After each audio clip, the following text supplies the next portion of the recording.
Ever wondered why history seems riddled with tales of corrupt leadership? This isn't a coincidence. The concept of leadership and power is as universal as human existence itself, and where there's power, there's the potential for misuse. This misuse, in its various forms, we often label as corruption. Throughout the ages, we see this narrative play out time and time again. Take, for instance, the ancient cities of Sodom and Gomorrah, notorious in biblical accounts for their rampant corruption and ultimate destruction. These cities, governed by corrupt leaders, acted as a mirror reflecting the darkest aspects of leadership and power. Corruption, you see, is not a product of modern times or advanced societies. It's not just a headline on today's newspaper. It's a deeply ingrained part of our shared history, woven into the very fabric of societies across the ages. Indeed, corruption isn't a new phenomenon. It's as old as leadership itself. Corruption, like a chameleon, has changed its colors over time. As we trace the footprints of corrupt leadership through the sands of history, we find that it has donned many guises and operated under a multitude of systems.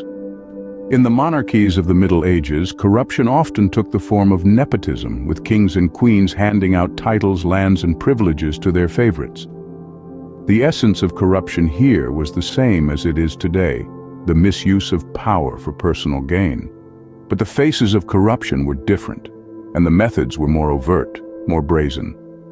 As the world transitioned into the age of colonialism, corruption evolved. It became more subtle, more covert, concealed under the guise of civilization and progress.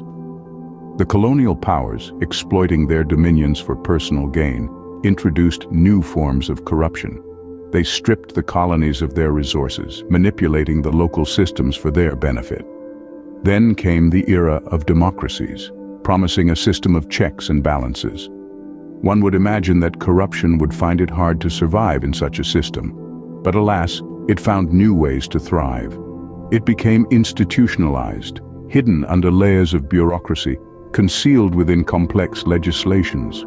It was no longer just about personal gain, but about maintaining a stronghold on power. Even in today's digital age, corruption has adapted, finding refuge in the shadows of the online world. It has become more sophisticated, more elusive. It can now cross borders at the click of a button, leaving no trace behind. Through all these eras, the essence of corruption has remained the same: the misuse of power for personal gain. But its forms have changed, its methods have evolved. It has survived revolutions, wars, and transitions of power. It has adapted to the changing times, proving its resilience and its cunning. Corruption, it seems, has survived the test of time, but why? Let's delve deeper into this in the next scene. Stay tuned. Why does corruption persist despite the evolution of societies and political systems? A question that has baffled many. The answer may lie in the unchanging nature of human greed. From the earliest civilizations to our modern world, the lust for power and wealth has often overridden moral compasses. Corruption also thrives in environments where accountability is scarce. When leaders are not held to their promises and actions, they are free to act with impunity.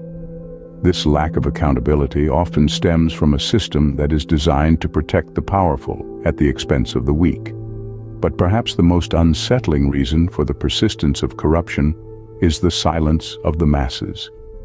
When individuals feel powerless or fear reprisal, they may choose to remain silent. This silence, however, provides fertile ground for corruption to take root and grow. Corruption persists because we let it. So what can we do? Let's explore this further in the next scene. We've seen the problem, now it's time to be part of the solution. Standing against corrupt leadership requires both individual and collective action. Corruption, like a cancer, feeds on silence and indifference.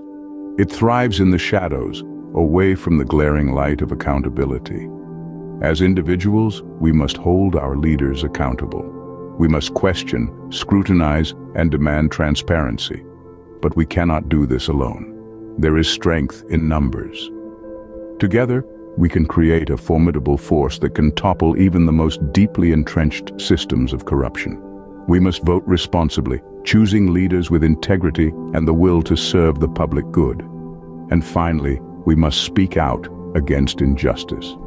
Silence is complicity. Let your voice be heard. Let your actions count. Let's not just be bystanders in the face of corruption, but active participants in its eradication.